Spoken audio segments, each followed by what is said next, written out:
And we are live. Welcome to another episode of Unscripted. And I have the great pleasure to introduce Karl Mattson, who is a CISO for Noname Security. How are you, Karl? Morning, David. Thanks for having me.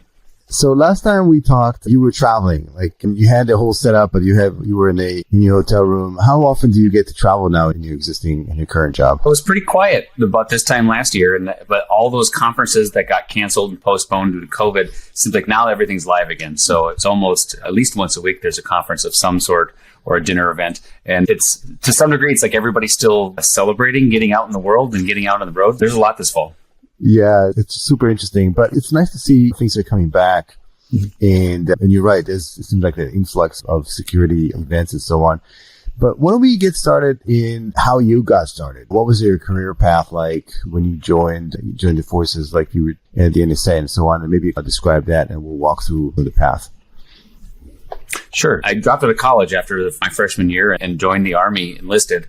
And I won the lottery ticket for a soldier, which is to get assigned to be a signals intelligence analyst. So I spent the first really 6 years of my career in various capacities working in SIGINT with NS. And so that's really a stroke of luck because you get a security clearance and extraordinary training and opportunity at a very young age. And after 8 years in service, I had this sort of weird option that a lot of enlisted people have, which is you have to either re-enlist indefinitely or leave service. And when I was about 28 years old, the idea of an indefinite term of enlistment was a little bit scary. So I did opt to move into my career as a contractor rather than as to stay enlisted.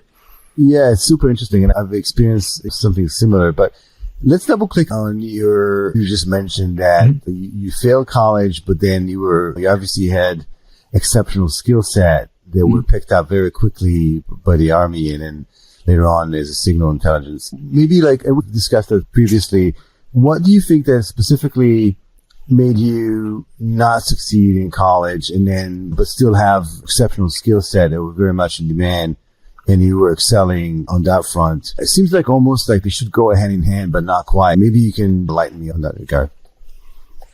Yeah, I think it's basically taking somebody with raw, untapped potential. Like I was a reasonably good student. I was educated and I was bright enough to know how to pass classes and pass tests, but I had no work ethic. And so if 90% of the battle, I had a sergeant major tell me, he told me, Private Mattson, the hardest thing about life is showing up to work on time in the right uniform, in the right place.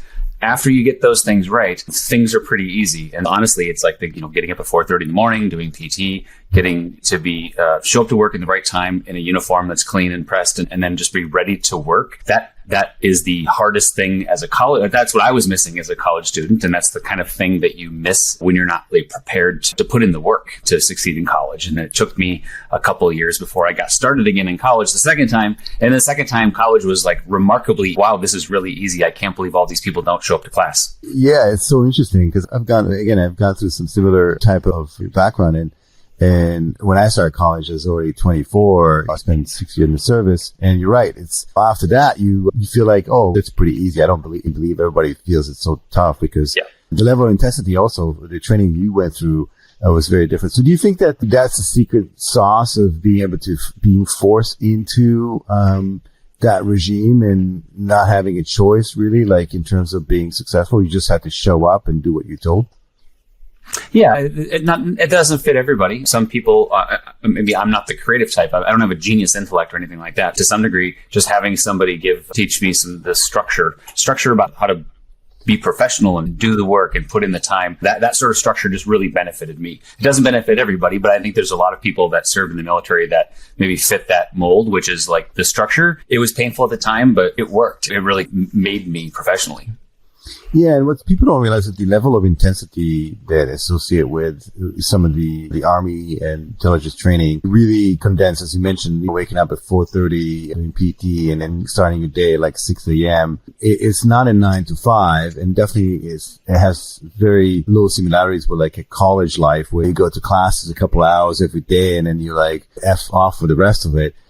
In a short period of time, you gain tremendous amount of knowledge. So what was the training like? And maybe walk me through what was the outcome when you went into one side as a kind of a green, uneducated, or somebody who has no skill set, and went to the other side through the system? We're having some very, very tremendous skill set that were very much in high demand, in particular for the intelligence unit. Sure. So I had about a year of what was called AIT, Advanced Individual Training, and that's where I learned like the core skills of a SIGINT analyst. And that felt like kind of an academic exercise at the time. Then arriving at my NSA assignment, I had about 2 years under my belt operationally. And then I went back to another course called T9, which is cryptanalysis course, which is codebreak. And so that course was like another 6 months. But by then what I had really developed was like an acute understanding of like why it is that we do this.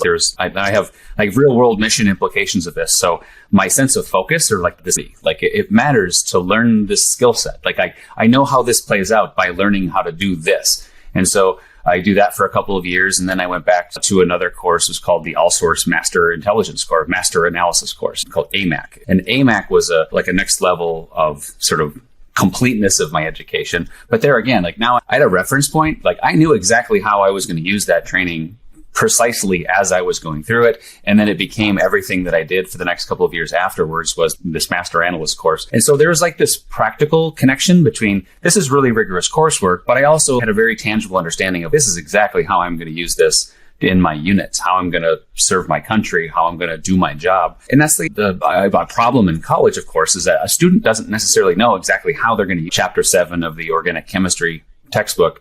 Like, how is that going to matter 10 years later? I had the benefit of knowing exactly, this is exactly why I'm learning this. And so having the work and the education happen simultaneously, like that's just something that you can't replicate that in normal life usually. So. Yeah, and it's true what you just mentioned. It's a lot of times it's the college teaches you how to learn and the aptitude and the rigorous learning process, but not necessarily how is that applicable in real life. And a lot of people take degrees and they end up doing something very different. But I think the skill set that they learn, how to learn and how to acquire knowledge and how to better themselves throughout those years really matters. Now, let me also double click the security clearance, that process of getting pulled out of the Army into a very specialized unit. There's a lot of unknowns and people always say, what if I do this in high school or something that will taint my reputation? But it's not like that. I mean, you can be a completely normal, quote unquote, individual with some vices and still have a very high security clearance. Is that correct? Yes. So the fundamental purpose of the clearance process is, number one, you can't be a felon, of course, but do you have integrity? Do you disclose what happens? So here's a perfect example. It was the second year I was in the Army and I had my security clearance because my credit report, Blockbuster Video, had eventually reported me as never having returned the movie Starship Troopers.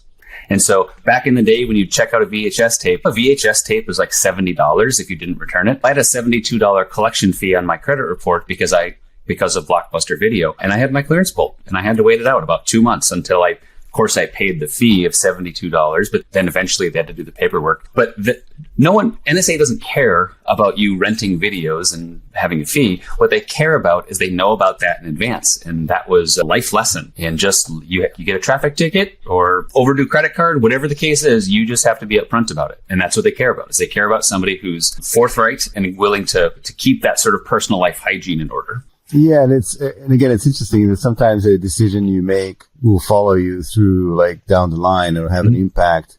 And a lot of people don't realize that, especially now, digital age is everything that's collected and registered, and it doesn't really go away. Like we always joke around and saying that we were lucky to be teenagers in the 80s and 90s because a lot of it was not captured. Yep. And now with the smartphones, everything's captured, and you never know where it's going to haunt you down the line. I've read somewhere that the Army has more difficulty today to recruit certain individuals with certain skill sets due to, I guess, a lot of different reasons, but demographics, maybe level of interest in STEM and so on.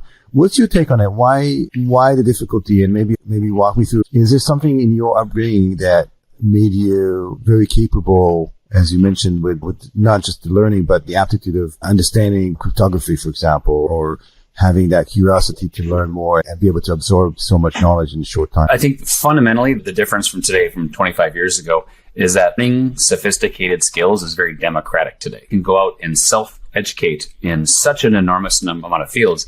So for me, the original motivation for me to join the Army was education and training and paying for college. But there were just fewer opportunities to do that. So the Army had an unfair advantage enlisting people who were looking for college educations, because that was definitely a pathway that you could go through college and have college paid for, the GI Bill. I just think that there are so many more opportunities for students today that the Army is just one of just so many different ways of gaining an education. Cybersecurity is a great example of, it's a really small minority of people who come through a cyber academic university setting versus those that self-educate, cross-train across careers. And that's probably a good thing for the health of the cybersecurity industry, but it doesn't make the Army in a position of advantage as being like the place where you get specialized, like this is the only place to go to learn how to do this sort of special skill. So they're just competing on a much more democratic field for the sort of skill set in cybersecurity.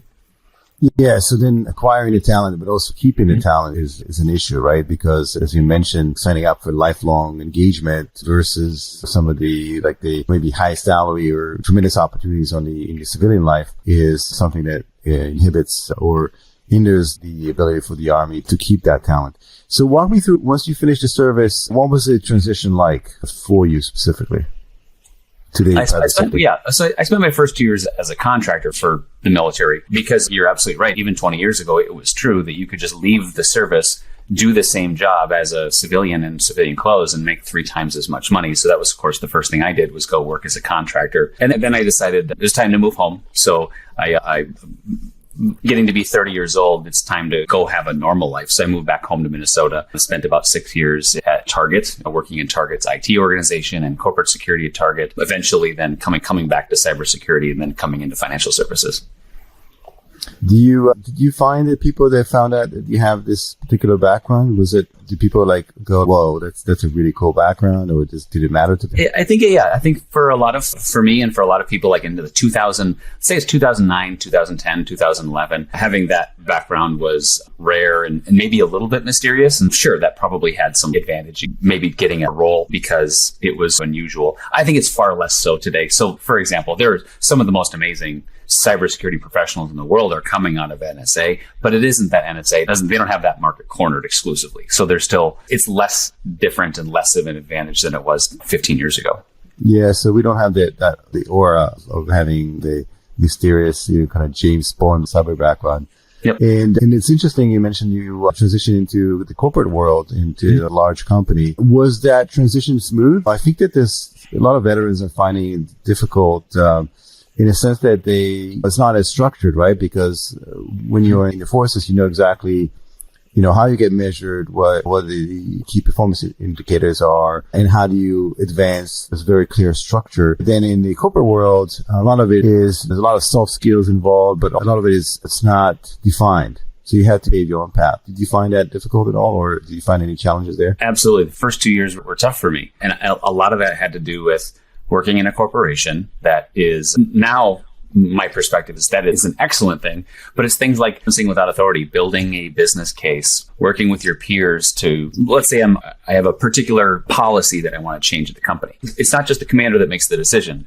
There's a group of stakeholders that all have a stake in that decision, and everybody's interests need to be surfaced. And so that you ultimately get the best change or the best idea surfaces as it's a part of a collective effort with people who matter all contributing to that. So that's that idea of like stakeholder. It took me like 2 years before that sunk into the head that that's like not only is it's necessary for survival, but it's also a good idea. You just get better. You get better results that way. And so that was that idea of working as a team, that was very familiar, but working at a team in a company and working in a squad in the military, those are different team dynamics. I had to make that adjustment, certainly. And then you also decided to make a commitment and come back and do more schooling, and quite a bit more schooling. Talk to me about that. Why you decided to I can tell you a lot of people that once they finish the service, they don't find the time or energy or have that personal commitment to make that happen, because it is a commitment. Mm-hmm.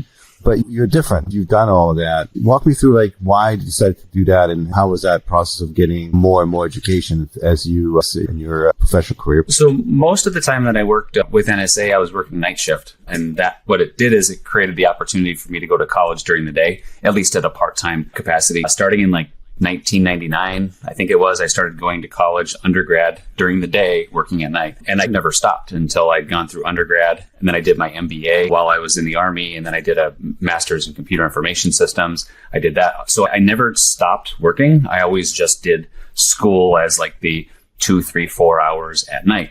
Because once that started to become a habit, like in 2000, by the time I was used to working and then having school at night or having school like during the day, it just not giving up on it, just seeing it through. And so that was about a 10-year time period. But in 10 years, I got a bachelor's degrees, 2 master's degrees, never once taking a break from work, just fitting in school everywhere I could along the way.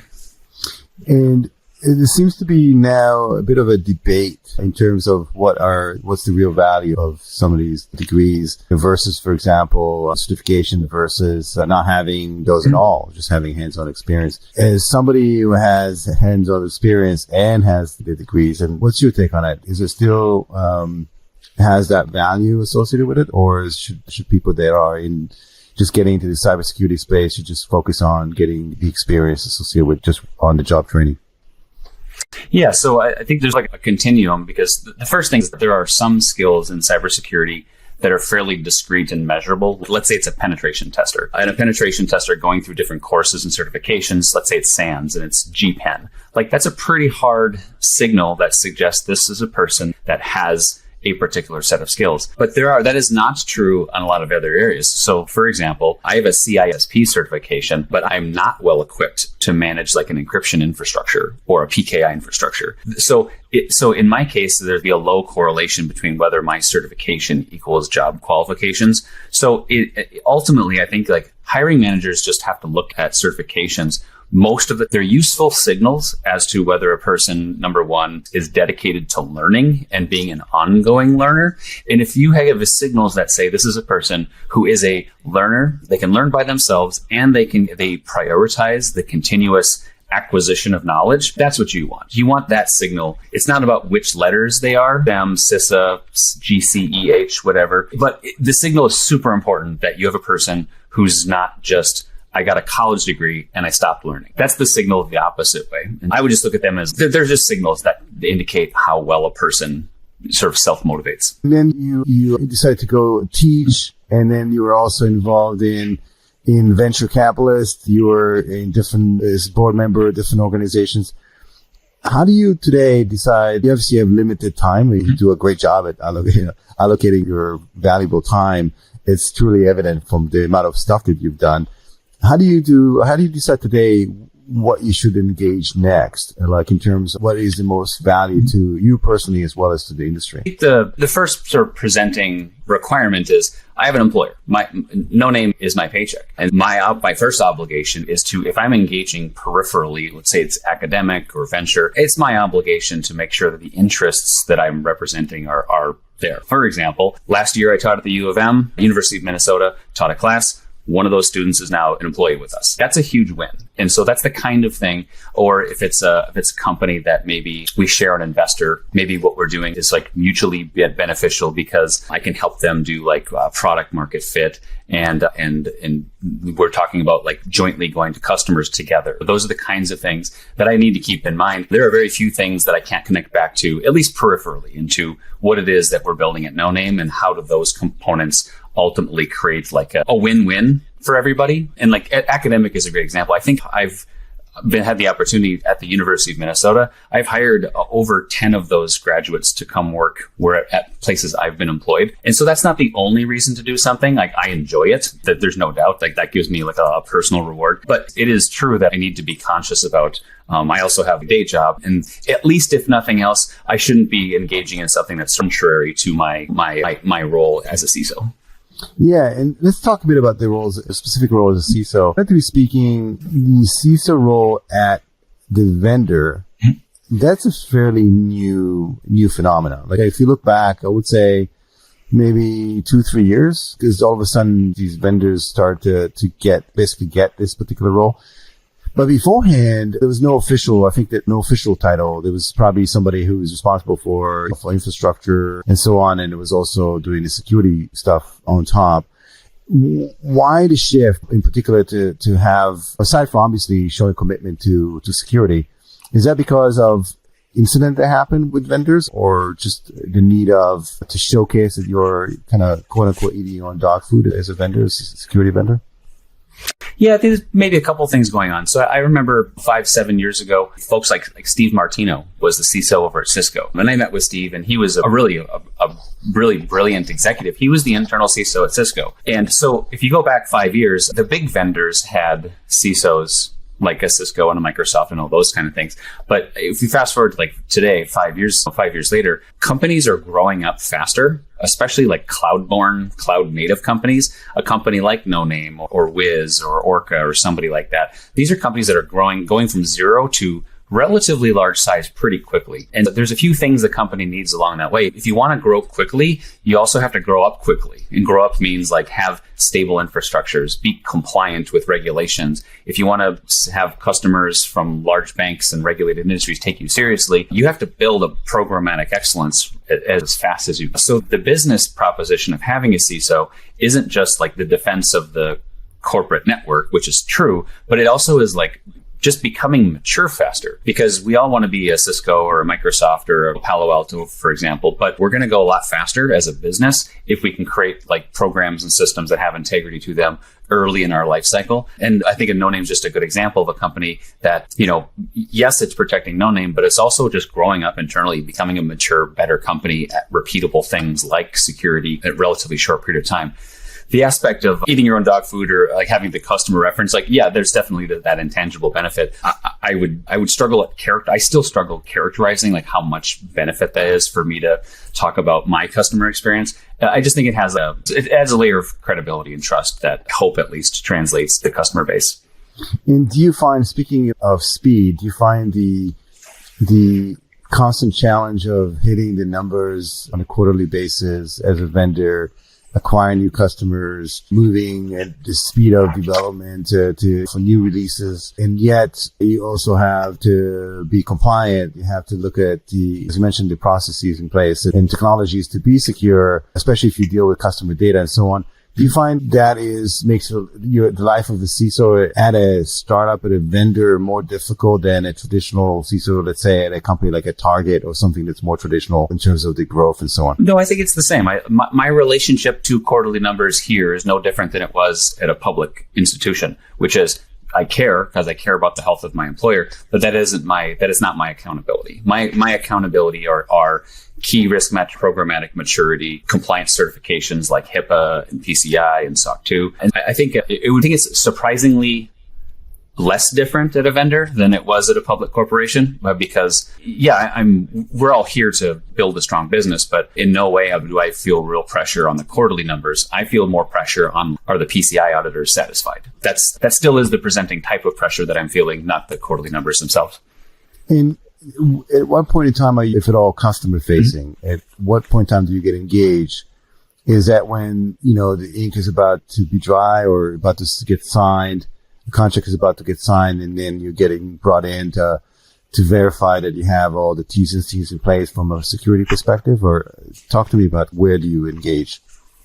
Sure. So the vast majority of like public outreach that I do is, I would call it industry generic. So I'll speak at a conference or I'll do a webinar. And to the extent that prompts anybody in an audience to say, yeah, like I want to learn more about API security, then I hand those basically over to the solution architecture team, because then I'm not really involved in the sales process. But if you want to, I'm a great entry point into seeing the platform. And then as a customer goes through the journey of POCs, et cetera, when we get to like contracts and compliance, so yes, then we do all the questionnaires, the SOC 2 reports, a lot of customers will have multiple sit downs to go through contract language. And that's my team. That's the due diligence we perform. And that's, so I will typically not get involved other than the due diligence piece when it comes to an actual customer deal. And do you find that since you have such an intensive background at a corporate level, you carry a lot of clout there, just in terms of be able to potentially get brought into a conversation with another person who's the same level as you, but a different company as potential client? Great question. The answer is definitely no, because the reality is in the buying process of any technology, the most important people are like the procurement officer and the legal attorney who's going through MSAs and doing pricing negotiations. And I can guarantee you, no procurement officer in the world gives a darn darn about who I am. What they want is they want a good deal. And no attorney gives a darn about anything other than like what the contract language says. It would be probably easy to assume that a CISO that comes from a large company might have a lot of influence, but the reality is security teams want technologies. Procurement officers, due diligence, compliance attorneys, they are there for the interests of their company's like legal interest and financial interest. And those are not debatable options. You negotiate, but it is not to any advantage in that sense. Yeah, love this answer. And Karl, let's talk about the technologies. You brought it up. Yep. So walk me through the gap that the Noname, fulfills, and maybe the history of the company, and what are the top 2 or 3 reasons why customers purchased the technology. Sure. So APIs aren't new. We've been using APIs for a decade as a general utility athlete in the NIT. So what has happened over the last decade or so is companies utilizing APIs, and especially custom developed APIs, we've grown this hairball footprint of APIs. Some of those APIs, if they're public facing, oftentimes do have some good controls in place to test and to protect those APIs, but inner APIs have next to nothing, and the security team doesn't know about them. And so we look at this hairball of APIs, the security team is usually first asking the question of, I just want to know and I want to know what I have. Are there significant risk exposures today that I can just de-risk? So like a great example would be if there's an internally facing API and that API is accidentally publicly and internally addressable at the same time. That's the kind of like very easily like risk you can just immediately avoid. And so what we're there is to first provide that observability, and then the opportunity, the options to actually then remediate, put in place like runtime protections, detect when those APIs are being misused in progress. And that really offers the security team a sense of like a feeling of control over an asset class that is usually very out of control. There's, of course, the chosen crown jewels sometimes that like they're the APIs for the mobile application. For example, if you're a consumer app, you have APIs that face your customer. And usually those are tested well, but not always, right? So you have an error rate in there. So we help security teams find what that error rate is first, is just know thyself, control one. And where we go from there really is just is getting that organization then back to a level of runtime hygiene, threat prevention, vulnerability, asset and configuration control. And so that sometimes takes a while, depending on where an organization's starting that. But very few organizations have a precise measurement of exactly where they are today. And so that's really what we start the dialogue with. So that's interesting. So the first step was to figure out what it is that you have in terms of the kind of the API inventory map. And you said even the direction really counts. And so if they didn't have that today, what are they using today? Like they just running blind, or they're just relying on what exactly to let's say they didn't have a Noname, what it is that they do, or what's the status quo?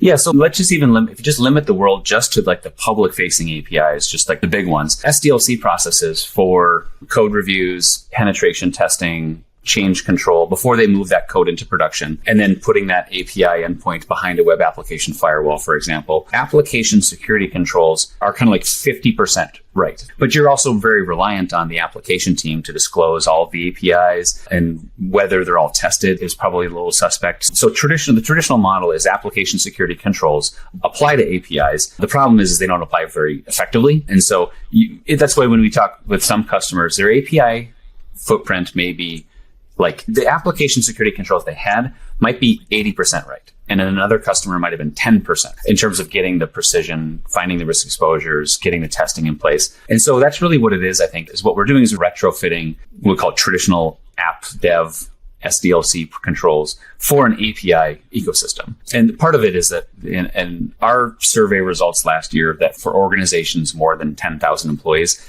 the average number of APIs they had was 25,000. Custom developed APIs. 25. Wow, we double click on that. That's incredible. Now, that number is, what was the number, for example, 5-10 years ago? Because I don't have a pointer, 1% of that 10 years ago, right? Wow. What we're seeing is like a good example would be, let's just take a mobile banking application, right? So a mobile banking app 5 years ago that checked your balance and showed you your credit card balance now it checks your credit report, shows you the value of your house. You can order up car insurance, all of those things. And a mobile app 8 years ago had one API, and now the mobile app today has 90 APIs, and behind those 90 APIs, each of those APIs has 5 to 10 other APIs associated with it to complete the performance of the transaction, check location kind of things. And so that's 100-fold increase in the quantity of APIs driven by now modernization of a mobile experience for a user. And I think overwhelmingly, we would always say that's good. Like APIs are like the APIs are the unlocking value because you can do things quickly. I can add a new feature to my mobile app, and I can check the weather, and I can check the sports scores, and I can have it all in my banking app. I can do that in a week because it's super easy to implement these API-centric delivery channels. But what I just did is I just now added 25 APIs to my footprint. And oh, by the way, does anybody know if there's risk involved? That's different. I'm assuming that, and walk me through what does Noname do, like in terms of like how does it actually detect that and be able to map it? You mentioned that, is it like the run level of the application? What exactly, how does it do that? And then all of a sudden you shine a light into that ball of stuff. Walk me through like what happens when the security team, for example, looks at the first time around, they actually see where and what type of APIs they have on the certain application. Is there like a wow effect? Is there like do they just get up and walk out of the room kind of thing? Or what's the experience like? Yeah, it varies a lot, but we've had, I think, two that I know of where the initial like connection and the initial data that we observed actually meant we actually closed up the call because that company had to immediately initiate incident response procedures. Well, that's exactly where I was going with this, because I'm assuming that's exactly the case where all of a sudden you have visibility into something you did not know or were aware. You sometimes, it's like beware for what you ask for. And up until then, they were like a bit of an ostrich putting their head in the sand kind of thing. Was that we don't know about it, that means it's not a problem. But all of a sudden, that visibility creates that liability now because you do know. And so did they have to shut down the services and basically just put everything on hold for just to mitigate what they saw? Oh, we had to leave our service running so they could remediate that activity. And it's not always so obvious, but at least what we find right away is the existence of, there's an API channel. This is data that's sensitive and it's going to a third party. Did you know that? And so there oftentimes is a cross-reference of whether or not let's call it the blueprint of what we see from traffic. And that's how we see APIs, is we see it by looking at the traffic, not by looking at the software. And so we're looking at the traffic and we're saying the traffic is telling us that data is traversing these patterns. And it isn't immediate that most security teams know, does that traffic pattern conform to like expectation? So like, for example, hey, we see credit card data, and that credit card data is being sent to these 5 third parties. And so whether that's good might take a minute for the security team to sort of check, because maybe 4 of them are, yep, those are 4 parties we knew about. But the 5th one, that's shadow IT, or that was not approved sharing of credit card data. Or in the case of the worst case scenario, is it illicit sharing of data? Like, it is actually bad actor in progress. And as a security professional, I think there's 2 things that are true. Number one is you want to know where all the problems are. Like, that is definitely true. At the same time, you want to know what all those problems are and internally, you want a moment to fix it yourself. You don't want the moment of like customers, auditors, regulators. You don't want them to be the source of information first. And so as a security team, you really agonize over is I know I don't have a perfect environment, but I just want to be the first one to know. I'd rather not get the call from the customer that their data's up being sold on the dark web. And so that's ongoing, right? You cannot, It's not something you do at once and then you walk away and feel insecure, because just due to the fact you just mentioned, it's very dynamic. The whole API, you may add additional capabilities to an app or to a platform, and all of a sudden you have 10 more API calls that we did not have a week before. So how often do you scan it? And then just out of curiosity, you'd think that the API calls are encrypted. How do you, as a Noname, is able to detect that kind of network traffic and able to figure out what exactly is flowing through the wires from these API calls? Yep. Yeah. So second question first. So we're a listen only sort of service. So we don't scan. We actually watch traffic passively across the network. So the traffic is continuously telling us what are the APIs, where are they at, what are they traversing in terms of payload. And so we never have to scan anything. So we're not gonna knock anything over because we're just listening. We're just taking copies, and there's nothing you don't scan like you do for a tenable scanner. And then the second thing is we always sit behind a point of decryption. So because we're out of band, we want to work to find the point in whether it's a load balancer or a web application firewall or like a Kubernetes cluster depending on the environment, is wherever decryption is happening, that's where we're going to sit behind that, because we don't want to introduce one more choke point. Nobody wants one more thing in line of their traffic, one more cert authority, one more place for things to break. So we're going to sit behind that point.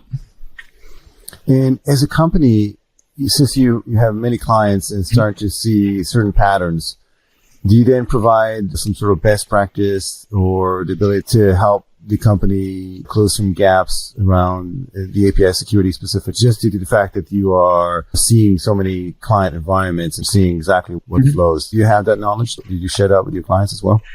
Yeah, there's really two things that we provide. So the first is the OWASP has a OWASP top 10. Everybody knows the OWASP top 10. OWASP has an API top 10, and those are the top 10 risks to APIs. So we've built upon that model, and so we have what is now like 155 API risks. And so think of them as like the encyclopedia of all things that should be known about risk to an APIs. Misconfiguration, threat attack activity, logging and monitoring. So we have that library. That's our platform. That's our IP. And we're continually adding new things, particularly like when a new platform comes out, or things like gRPC, or GraphQL, which is still early in its phase. We're going to keep adding new risks to that posture, that whole list, and that's our platform. And so at runtime and in production, you get that sort of out of the box as like the API risks that's curated by our research team. And then the second thing is, outside of the platform, then we also have a model we call the API Top 20. And the API Top 20 is not technical. It's more about, it's like a NIST CSF for APIs. All it really is things like, do you have policy and standard defined for category? And then you rate yourself on a continuum of lesser to greater maturity. So it's a maturity model. And so those 20 controls, like we do that for free. I just give it away and I can do a class on it. But the whole point of that model is to have a customer sort of diagnose where they are in terms of a program design, because they say, yeah, I think this is important, but I'm not sure that it's a high priority.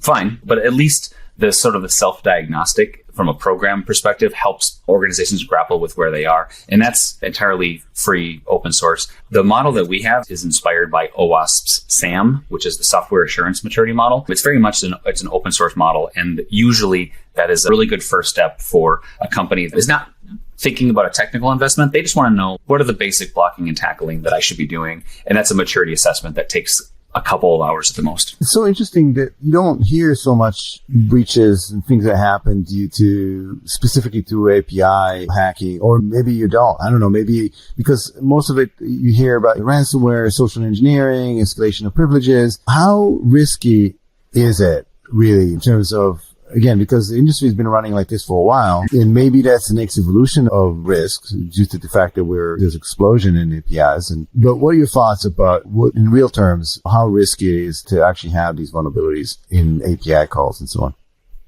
Yeah, so I think there's two ways to look at APIs. Number one is the core, like a deficiency of the API where the API is the culprit. That's probably one per week. There is what I call a mega breach in the world. There was 2 in Australia last week, both telecom providers, one telecom, one medical company in Australia. We're talking about multi-millions of records stolen because of a poorly designed API. From Panera to John Deere to Facebook, you name it. A leaky API is oftentimes the culprit. So I'd say on average about 1 per week in terms of a mega breach of an API net-centric problem. And then the other part of that are not where it's necessarily the API was the problem, but the API was, I would call it was sitting shotgun while that thing happened. So let's take the perfect example, like an S3 bucket misconfiguration. Well, an S3 bucket, it communicates via API. So even though it wasn't the API that was the problem, if you have an API security solution in place to watch your APIs, you can see an S3 bucket misconfiguration and breach happening by looking at it. So there are a lot of breaches where the API may not be the problem, but you can apply a protective control at the API layer that prevents other types of things from happening, because the API is the general athlete in so many escalation to authenticated public cloud service. There's an API in that story somewhere. And so you can apply a lot of the API controls to those problem sets just as well as you can to one that I call it more than like a pure play API problem, which would be like my mobile app leaked customer data. That's a very pure API problem too. And it's so interesting that some of the security controls are just not there for APIs. Company would develop a highly sophisticated login and credential and so on. And then when this access call like that, it uses like a default password or some sort of very rudimentary authentication mechanism. And it's really interesting. Now, let me ask you this. For cyber insurance, right? We've seen an escalation in requirements to get insured. Do you find, and you probably know where I'm going with this, do you feel that having some sort of tool for just Noname as a requirement to do business? For example, if you're a mobile application and you're using API, you have to use this tool to monitor your environment from that particular risk. And that would be potentially a requirement for you to get insured. Find that's potentially something that's going to happen? Yes, but I'd say there's a step before that. So if you look at companies like a security scorecard or BitSight, for example, those like that, what they are doing is they're observing an organization's sort of external surface and they're assessing its health and viability. Insurance companies take those data sets very seriously. So I think what we'll probably see happening is insurance companies leveraging externally, like public-facing API, assessing risk of an API footprint. And if they're finding API footprints to be like not cared and fed for, they're going to raise rates. And so in order for a company to counter that, they'll have to demonstrate that they've got hygiene and control of an API footprint or an API estate. So yes, I definitely think that the security teams will in the long term, we'll all need to have like a competency in API security, but it won't be as prescriptive as the insurance company requires you to buy a tool, but it will be things like insurance company can see your vulnerabilities, and they're not going to live with those. They're not going to be okay seeing vulnerabilities publicly and underwriting you as a policy. So you're going to have to develop a competency somehow in order to satisfy the insurance company, because so much of what is in the API world is publicly visible, and it's only a matter of time until the insurance companies develop their own lenses to see these things. Yeah, absolutely. And so what's next for Noname? I love the vendor space because there's always innovation. They have to be in the forefront in order for them to stay competitive and make their numbers and provide the next best thing. Is there anything you can share from a roadmap perspective for Noname in terms of what's coming down the pipe? Yeah, actually that very thing I just shared. So we have a product coming out, which is basically like an external, it's an outside-in scan of an organization. So without even having to deploy our technology, at least you can see what is observable externally to the public in terms of an API footprint and exposure. So that's a very useful diagnostic. I think that we have customers that are using it right now, but I think it goes general release in 2 weeks. And so that's a big component. And then I think in a variety of different ways, the API security problem, when you carry it out to its next logical location, it's a data security problem. So like we have data movement policies and alerting and block in our platform today. But I think that we're going to turn the volume up to 10 on that as it pertains to being like a data security platform. So here's the easy example is I'm a company and I'm trying to be GDPR compliant. And so I want to make sure that my personal data in the EU is staying within the friendly confines of the EU. And right now I can see where all of my APIs are trafficking in sensitive data. Now we'll get to that next level of detail. What does a GDPR auditor need to see in terms of demonstrating that you're compliant with GDPR in the security model? So we're headfirst into thinking about the data security implications of that layer on top of the API security, the API estate, because those two things really are extremely closely related. And I think we're just at the early stages of making APIs and data security part of one big continuum. And maybe Karl will be able to even almost detect which APIs are more likely to go rogue. Almost like that movie where they knew they were about to commit a crime before this. Machine learning goes a long way, but I don't think we're not to pre-crime quite yet. Karl, it's been a real pleasure. What's the easiest way for people to reach out to you to learn more about Noname and just reach out to you as well?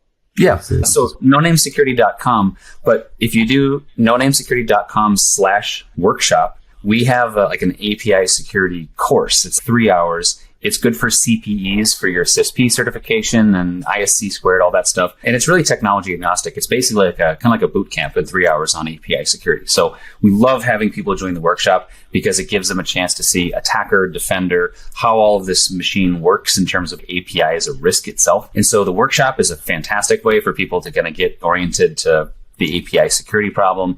And then me, I'm on LinkedIn, Karl Mattson, Karl M at nonamesecurity.com. And I can queue up any number of things that might be useful. Fantastic. Thanks very much, Karl. And I love the complexity. It seems like I always say we're just the beginning of another industrial revolution, and the complexity associated with the data flowing everywhere. What the discussion we just had just very much reflects that. So again, thank you very much for the time. Thanks for joining me. Thanks for all of those who joined the conversation today. And until then, stay safe online as well as offline. I'll see you in the next episode. Thanks, David. My pleasure. Thank you very much.